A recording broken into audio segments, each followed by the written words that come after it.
Anybody with eyes and a brain watching the AFC Championship could tell you, apparently and obviously, unequivocally, without a question, that the referees were making calls that seemingly only favored Kansas City and were also not making any calls that favored the Cincinnati Bengals. There were a half dozen examples of plays where penalties should have been called on the Chiefs to favor the Bengals, and they weren't. And on the flip side, another half dozen calls that went against Cincinnati and favored Kansas City that probably shouldn't have been penalties. On top of it, you have a situation where Kansas City has the ball in the fourth quarter, 3rd and 9. The referees run in, stop the play, reset the ball, which gives Kansas City an opportunity to sit back, look at the defensive scheme that Cincinnati's running, and audible out or check out of the play that they had designed. Give them the chance to see the defense, read it, take a step back. Oh, let's move the ball back 6 inches.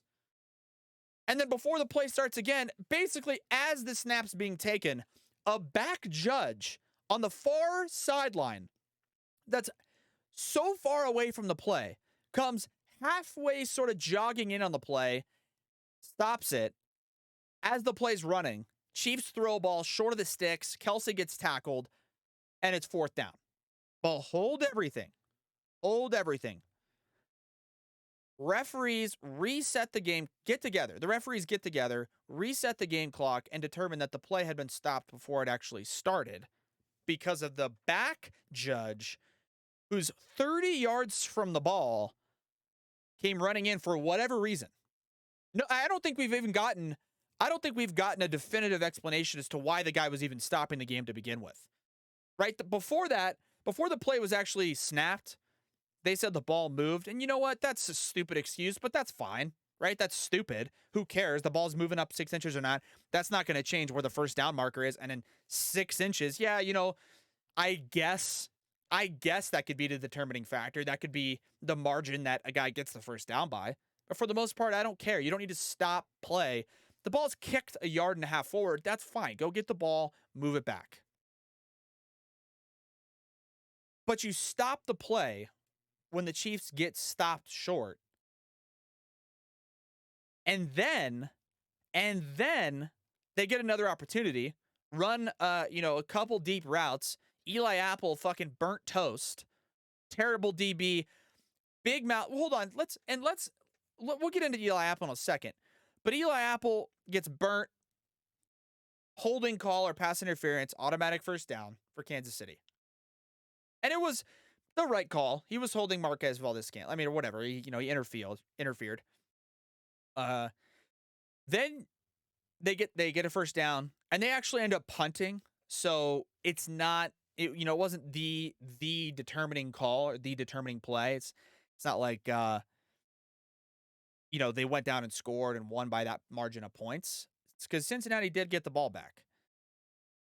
But somebody's got to give me a legitimate explanation as to why the play was stopped in the first place. It almost looked like to me, the back judge referee tried to stop the play, but came in and stopped running and almost let the play develop. And then when the Chiefs didn't get the first down, he came together with the other referees and said, "Oh no, I was trying to stop the play." But I feel like based on the way he treated that situation, it almost looked like if Kansas City would have executed the first down, he'd have just gone back to his position and not said anything. That's what it felt like to a lot of people. And it also just took forever for the TV coverage to show what was going on when the stoppage came into play. And everybody's like, what's happening? What's going on? That explanation makes no sense. Who stopped the play? Why did they respot the ball? All these different questions. And it's like nobody even had time to explain it. And then boom, boom, boom, 2 plays go. First down, Chiefs have the ball. It is what it is. And yeah, they ended up punting inconsequentially, but the explanation was never there. And so all that's going to do is put the integrity of the game in question based on the NFL. And anybody who sits back and says, well, the referees were doing that to benefit Kansas City, they have a basis for that argument. Because any other explanations or argument don't have any logical backing behind it. So Cincinnati had to fight through that. And the referees, there was a pass interference call on Mike Hilton on Marquez Valdez-Scantling. It was very 50-50.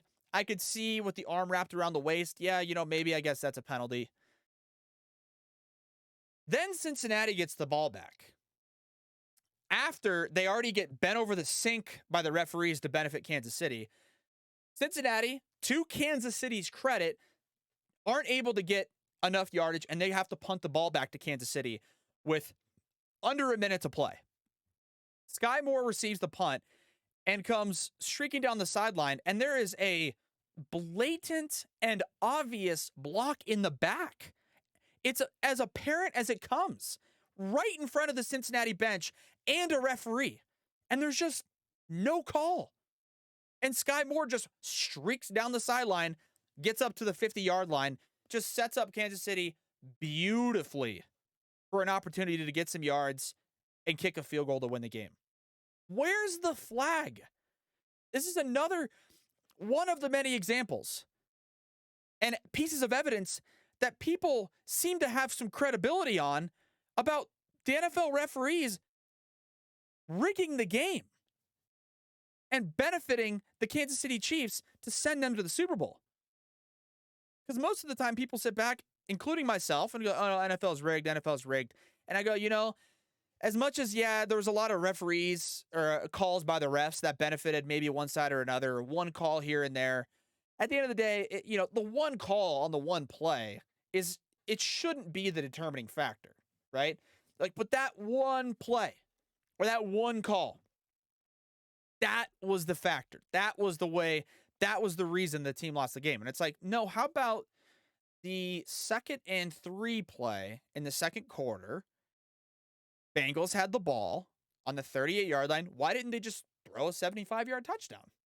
Or whatever. Why didn't they just go deep? Why didn't they get a touchdown on every single play? Obviously it's not realistic, but you get the argument that I'm making, which is it's not always, you cannot determine the outcome of a game based on basically one play. You just can't. There's 120 plays in a game. You can't just say this one play determined the game. That being said, it wasn't just one play for Kansas City that they were getting the benefit on. There were multiple calls, multiple plays where people sat back and were like, what? What is going on? What happened here? Why do they get extra plays? Why is there always a defensive penalty on Cincinnati when Kansas City isn't able to convert on 3rd down? Always. What it seemed like. 9 penalties for Cincinnati for 71 yards, 4 penalties for 51 yards for Kansas City. So more penalties on Cincinnati. Maybe they are more undisciplined, I guess you could say. But there was a lot of defensive penalties that just simply didn't add up. Didn't add up. So I'm not going to say the NFL's rigged. I'm not going to sit here and be like, this is bullshit. It is what it is. But it's hard to argue against the people that are sitting back saying that game was never going to go in favor of Cincinnati. It's hard to argue against that because every time there seemed to be a 50-50 call, or there should have been a call, or there shouldn't have been a call, but there was one, it seemed to always go against Cincinnati. Now, of course, yes, there were 4 penalties on Kansas City, but they seemed to be relatively inconsequential. The last scramble play for Mahomes at the end of the game, when he gets hit out of bounds, yes, 15 more yards, and they put him in field goal range.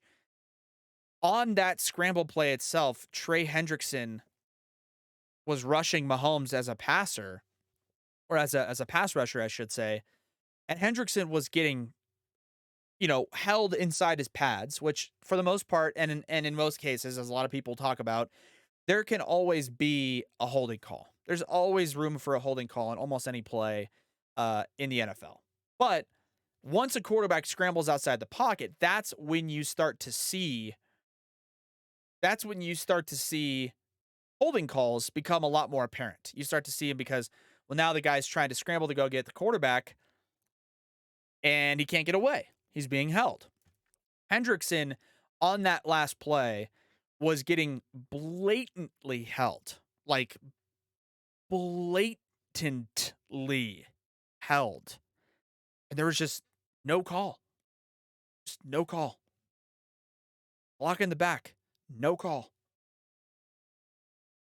Two attempts at a third down conversion. Only for Kansas City. When Cincinnati had the ball, there was no spotting issues. There was no clock issues. There was no stoppage issues. Why?